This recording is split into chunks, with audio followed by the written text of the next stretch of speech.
Hello friends, मैं नेहा। मेरे YouTube channel Neha sweet family blogs में आप सबका स्वागत है।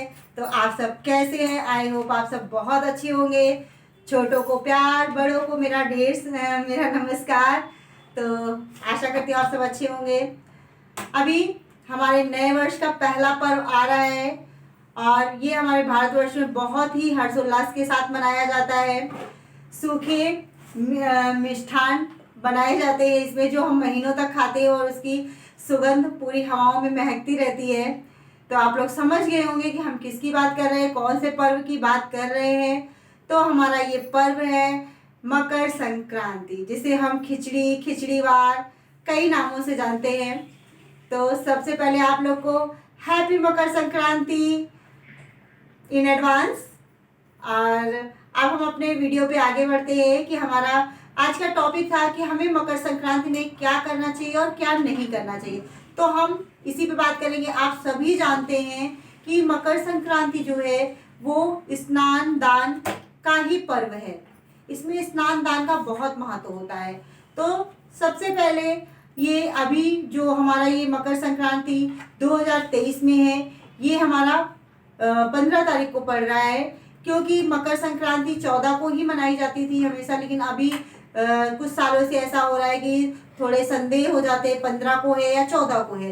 तो इसके लिए लेकिन अभी कोई भी हमारा जो पर्व होता है वो हम सूर्योदय से ही मनाते हैं, सूर्योदय से ही लेते हैं। और हमारा जो ये मकर संक्रांति का पर्व है ये 14 तारीख को रात से लग रहा है।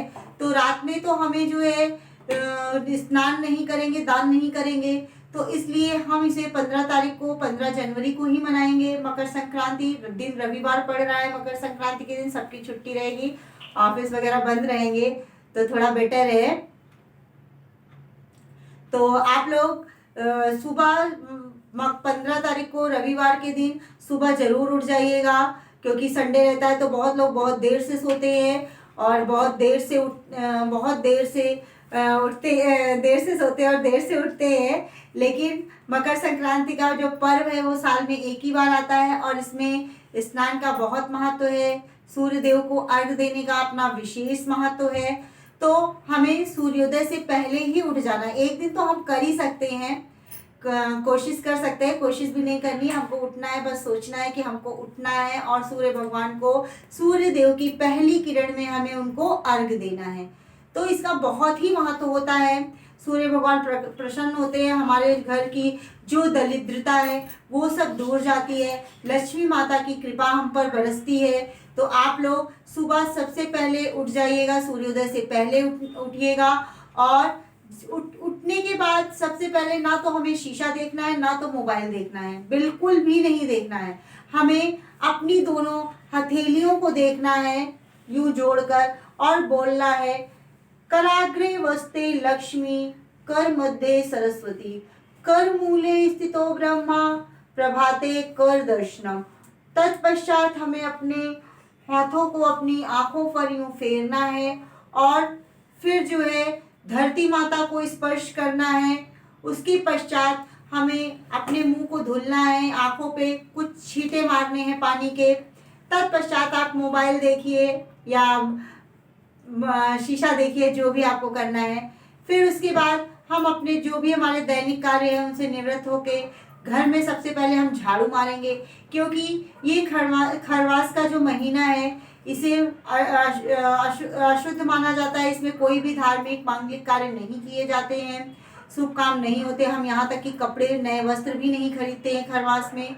ये होता है कि चलो 14 तारीख के बाद अच्छे दिन लगेंगे तब हम खरीदेंगे, मार्केटिंग वगैरह जो भी करना है वो करेंगे। बहुत लोग आध्यात्मिक होते हैं, धर्म को मानते हैं, तो वो लोग नहीं करते हैं, और जो नहीं मानते वो करते भी हैं। लेकिन हमें मानना चाहिए, क्योंकि जो धार्मिक प्रवृत्ति के लोग होते हैं उनके अंदर सकारात्मक ऊर्जा का प्रभाव होता है, इसलिए हमें इन बातों को मानना चाहिए। हम करने के बाद झाड़ू लगाना मतलब जरूरी है। अगर आप टाइम है तो पोछा भी लगा सकते हैं, अगर नहीं टाइम है, काम वाली आती है, बाई आती है, तो आप छोड़ दीजिए, लेकिन आप झाड़ू जरूर लगा लीजिएगा। चाहे आगे मतलब थोड़ा ही मारिए, लेकिन झाड़ू जरूर मारिएगा। उसके पश्चात फिर हम खिचड़ी छूना आप जानते होंगे, इसमें खिचड़ी छूने का भी बहुत महत्व होता है। तो हमें खिचड़ी पूरी निकाल के रखनी है, क्योंकि स्नान करने के बाद हमें सबसे पहले आके खिचड़ी को ही स्पर्श करना है। इसलिए आप खिचड़ी निकाल कर रखिए। खिचड़ी क्या, काली उड़द की दाल, इसमें आपको खिचड़ी निकालनी है। तो अगर आपके घर पे नहीं है तो आप मंगा के ही रख लीजिए फ्रेंड्स, लेकिन काली उड़द की दाल की ही खिचड़ी हमको छूनी है और घर पर भी बनानी है। तो आप काली उड़द की दाल निकाल कर रख लीजिए। चावल और दाल को मिक्स कर लीजिए। उसके साथ किसी थाली में हल्दी रख लीजिए, नमक रख लीजिए, और खटाई हो आपके पास तो खटाई रख लीजिए। कुछ सीजनल जो भी वेजिटेबल्स है अगर हैं घर पे तो वो थोड़ा, जिसका जो भी सामर्थ्य, देखिए उसको कोई वो नहीं है कि कितनी क्वांटिटी निकालनी है, कितना क्या करना है, उसमें जो भी आपकी इच्छा है। आप 1.25 भी निकाल सकते हैं, 1.25 किलो भी निकाल सकते हैं, 100 ग्राम भी निकाल सकते हैं। तो जो आपकी इच्छा है, जितना आपके पास सामर्थ्य है, जितना आपको भगवान ने दिया है, उसमें से जो भी आप करना चाहते हैं, क्योंकि वो छूने के बाद हमें वो दान करना रहता है। फिर उसका एक भी दाना हम घर में यूज नहीं करते हैं। तो और आप ऐसी मतलब ऐसी चीजें लाइएगा जो आप घर में खुद यूज करते हैं। ऐसा नहीं लाइए तो हमें दान देना है, तो छूना है और देना है, तो जो सस्ता मार्केट में दिखे वही लेना। ऐसा नहीं करिए, क्योंकि अगले को आप दान दे रहे हैं तो स्वेच्छा से दे रहे हैं, अपने अच्छे के लिए। क्योंकि हम दान देते हैं तो यही सोच कर देते हैं कि जो भी हमारे कष्ट है, जो भी हमारे संकट है, वो इसी के साथ हमारे घर से बाहर चले जाएं। और दान भी आप दीजिएगा। तो फ्रेंड्स हम खिचड़ी पे थे, तो हमने खिचड़ी निकाल ली। इसमें देसी घी जरूर शुद्ध निकाल दीजिएगा, इसका भी अपना विशेष महत्व है। कहते हैं देसी घी का भी हमें स्पर्श करना चाहिए। और हम जब स्नान करने निकाल कर आप किसी टेबल पर, डाइनिंग टेबल पर, मतलब सामने ही रखिए कि आप मतलब नहा के आए, स्नान करके आए, तो आप उसको स्पर्श कर सकते हैं। और आप स्नान करेंगे तो ऐसी मान्यता है कि मकर संक्रांति के लिए बहुत लोग इतनी ठंड में भी जाते हैं, पवित्र नदियों में स्नान करते हैं। लेकिन अगर पॉसिबल नहीं है कि सब लोग नहीं जा सकते हैं, क्योंकि हम लोग गृहस्थ जीवन में हैं, तो बच्चे भी हैं, बुजुर्ग भी है घर में, तो सबको छोड़कर नहीं जाया जा सकता। तो इसके लिए हमारे पास ये है कि हम जो भी हमारा पानी है नहाने का, उस बाल्टी में हम थोड़ा सा गंगा जल मिला लेंगे और थोड़ा सा काला तेल डाल लेंगे।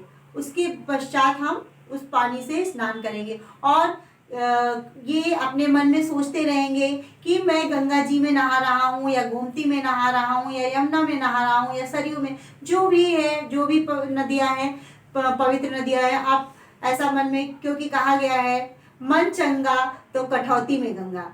मतलब हम मन में रख के नहा रहे हैं कि हम गंगा जी में ही डुबकी लगा रहे हैं, तो हो गया ना, मन में तो राम राम चल ही रहे हैं। तो इस प्रकार स्नान करने के बाद हम आएंगे, सबसे पहले हम खिचड़ी को स्पर्श करेंगे, तत्पश्चात हम सूर्य भगवान को अर्घ देंगे। सूर्य भगवान को अर्घ देने का भी विशेष महत्व है फ्रेंड्स। तो आप सूर्य भगवान को अर्घ देने में हम क्या लेंगे, जो हम अर्घ देंगे, कलश लेंगे, उसमें जो जल लेंगे उसमें हम एक पुष्प डालेंगे। पुष्प लाल ही आप लोग लीजिएगा, अगर मतलब मंगा के रख सकते हैं, अगर नहीं है तो आप कोई भी फूल ले सकते हैं, लेकिन लाल मतलब ज़्यादा सूर्य भगवान को पसंद होता है, तो आप लाल फूल डालिए या कोई भी फूल डालिए। और उसमें काला तिल जरूर डालिएगा, थोड़ा सा गुड़ डाल लीजिए, थोड़ा सा अक्षत डाल लीजिए, और फिर सूर्य भगवान को अर्घ दीजिएगा। अर्घ हमें सूर्य की पहली किरण से ही देना है। ऐसा नहीं है कि अर्घ देना है तो चलो 11 बजे 12 बजे कभी भी उठ रहे हैं और अर्घ दे रहे हैं, ऐसा बिल्कुल भी नहीं है। हमको अर्घ सूर्योदय की पहली किरण के साथ ही देना है। बहुत है, आप ठंड है, ठंड का मौसम है, तो आप 8 बजे 9 बजे तक दे सकते हैं, क्योंकि हमें हेल्थ का भी ध्यान रखना है। ऐसा नहीं है कि पता चला हम 4 बजे 5 बजे उठ के नहा ले रहे हैं और बीमार पड़ जा रहे हैं, अगले दिन 2 दिन हमें नहाना ही नहीं है। तो आप उसका भी ध्यान रखिएगा, अपनी हेल्थ का कि कैसा है टाइम है, उसके अकॉर्डिंग ही करिएगा। और फिर सूर्य भगवान को अर्घ देने के बाद हम घर में सूर्य भगवान को अर्घ देते समय हम अपने मन में सूर्य भगवान से जो भी हमारी कष्ट है, संकट है, वो दूर करने के लिए बोलेंगे। और मन में ओम सूर्याय नमः का 11 या 21 बार जितना भी आपके पास टाइम है आप जप करिए। उसके पश्चात आप जो है अपने मंदिर में पूजा करिए, अपने सभी देवी देवता जो हैं सबकी अच्छे से पूजा करिए। और जो भी आपने घर में तिल का लड्डू, तिल गुड़ का क्योंकि बहुत महत्व होता है, तो तिल गुड़ आप अपने मंदिर में जरूर चढ़ाइए, क्योंकि इस दिन ज़्यादातर घरों में तिल का लड्डू तो बनता ही है, गुड़ तिल गुड़। और नहीं भी बनाए तो आप मार्केट से लाते हैं तो वो भी आप साफ निकाल दीजिए। और आप लोग पहले मतलब जैसे अगर आपको चढ़ाना है तो आप उसके लिए अलग से ही निकाल दीजिए। जैसे आपने बनाया, क्योंकि बच्चे रहते हैं तो कोई चीज़ अच्छी बनती है तो बच्चे उसमें से उठा के खाने लगते हैं, तो उसके लिए आपके हमको ये मकर संक्रांति के दिन चढ़ाना है तो आप वो थोड़ा सा निकाल के रख दीजिए, उसके बाद बच्चे यूज़ करेंगे जो भी उनको खाना है। मार्केट से लाते हैं तो भी आप यही करिए कि आप पहले भगवान के नाम से निकाल दीजिए, जो भी थोड़ा बहुत आपको निकालना है, प्रसाद चढ़ाना है, उसके बाद आप उसको यूज़ कर सकते हैं। तो फ्रेंड्स, आप मंदिर में चढ़ाइए। अगर खिचड़ी आप सुबह बनाते हैं तो सुबह मंदिर में चढ़ा दीजिए प्रसाद की तरह, और शाम को बनाते हैं तो शाम को चढ़ाइए। तो खिचड़ी जब जब आप बनाते हैं तो उसमें काली उड़द की दाल की ही खिचड़ी बनाइएगा और घी अवश्य डाल दीजिएगा, क्योंकि घी का भी बहुत महत्व होता है। गाय का शुद्ध घी, देसी घी, तो वो आप डाल के तब खिचड़ी बनाइएगा और खाइएगा। और मंदिर में फिर पूजा करिए, गंगा जल का छिड़काव करिए, और पूरे घर में उसके पश्चात आप पूरे घर में गंगा जल का छिड़काव करिए, क्योंकि हमारा खर मास खत्म हो गया है और अच्छे दिन चालू हो गए हैं। अभी जो भी देखवारी का काम होता है, मतलब कि जैसे लड़की देखना, लड़का देखना, शादी विवाह के लिए वो सब काम होता है। नहीं तो आदमी बोलता है ना भाई कि अभी खरवास चल रहा है, इसके बाद हम देखेंगे, फिर हम लड़की मतलब देखने आएंगे, हमारी बात आगे बढ़ेगी। तो इस खरवास के महीने में कोई बात भी नहीं करता है शादी ब्याह की। तो अभी जो है हमारा ये 15 तारीख से स्टार्ट हो जाएगा, तो सारे शुभ मांगलिक कार्य चालू हो जाएंगे। चाहे हम जो है मुंडन करें या गृह प्रवेश करते हैं, घर में पूजा पाठ जो भी होता है, सारे कार्य हमारे प्रारंभ हो जाएंगे। तो आप लोग और कोई भी हमारे घर में आता है तो आप लोग ध्यान रखिए कि उसको खिचड़ी का भोजन जरूर करा दीजिए, क्योंकि भोजन का बहुत महत्व, भोजन का मतलब किसी को भी खाली हाथ हमें नहीं भेजना है। तो अभी हम बात कर रहे थे कि हमें क्या नहीं करना है। मैंने ये भी बोला आपको, ये तो बताया कि क्या क्या करना है। अगर क्या नहीं करना है तो हमें जो है मांस मदिरा का सेवन बिल्कुल भी नहीं करना है मकर संक्रांति के दिन। ना तो किसी को खाने के लिए बोलना है, देना है, अपने मन में विचार भी नहीं लाना है। और अगर हमारे यहाँ कोई भी साधु आते हैं, भिखारी आता है, तो उसको खाली हाथ नहीं भेजना है। आपको उसको कुछ ना कुछ दान दक्षिणा जो भी आपका सामर्थ्य है वो जरूर दे दीजिए। नहीं है तो आपके घर पे खिचड़ी बनी है, आप उसको खिचड़ी ही खिला दीजिए, फिर भेजिए। खाली हाथ नहीं भेजिएगा आप लोग उसको। और किसी का मन नहीं दुखाना है, किसी से हमें कड़वे वचन नहीं बोलने हैं, किसी को अपने वाणी से भी हमें दुख नहीं पहुंचाना है। सबसे बड़ा है कि वाणी से भी दुख मतलब बहुत ही ऐसा होता है जो हृदय को दुख पहुंचता है, तो आपको वो भी नहीं करना है कि वाणी से भी दुख नहीं पहुंचाना है। और अपने बड़ों का सबका घर में आशीर्वाद लीजिए, बुजुर्गों का आशीर्वाद लीजिए। जो बड़ी महिलाएं हैं उनके ऊपर तो बहुत सारी घर की जिम्मेदारियां होती हैं, लेकिन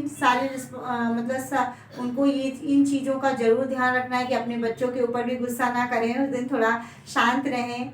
मतलब बच्चे हैं तो घर में शैतानियाँ करते हैं तो क्रोध तो आता ही है, लेकिन क्रोध को थोड़ा शांत रखें और शांत मन में अपने भगवान का स्मरण करते रहें और पूजा पाठ में ही अपने दिन की शुरुआत करें और दिन को ख़त्म भी पूजा के साथ ही करें। शाम को भी अच्छे से पूजा वगैरह करें। तो thank you friends for watching my video. आप लोग ज़रूर कमेंट करके बताइएगा कि आपको हमारा ये वीडियो कैसा लगा, और कुछ भी अच्छा लगता है तो लाइक करिएगा, क्योंकि आप लोग लाइक करते हैं तो बहुत ही खुशी मिलती है, अच्छा लगता है। ऐसा लगता है कि मेरी फैमिली मुझे पसंद कर रही है, क्योंकि आपका जो लाइक है, कमेंट है, उसी से हमें पता चलता है कि हमें कितना प्यार मिल रहा है, कौन हमें कितना प्यार करता है। तो आप लोग ज़रूर कमेंट करके बताइएगा। Bye friends, and subscribe my channel Neha sweet family blogs. Thank you friends, bye.